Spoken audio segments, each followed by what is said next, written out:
Well, here we are out on my little bit of 5 acres that I planted.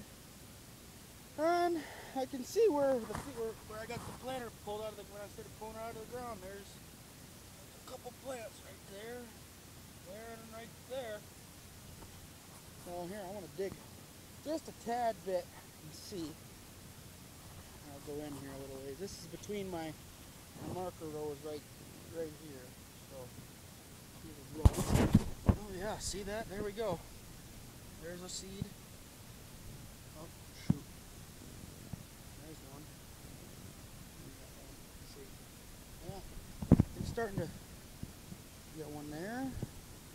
It's starting to come out of the ground. That's a good sign.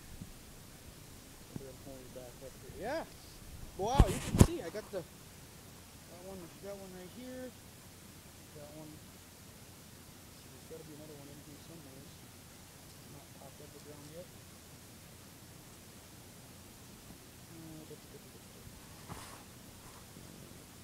Well, they'll be coming along here sooner or later.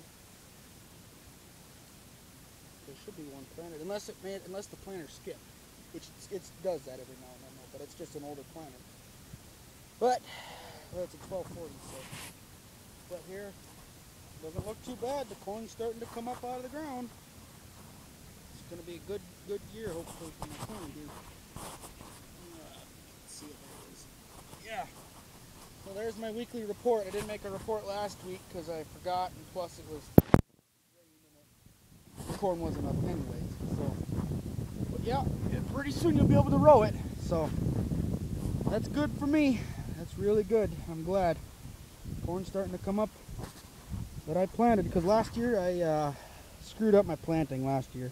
I planted it at 42 thousandths population, not 23 like I wanted it to. So that's that for now. Here we go.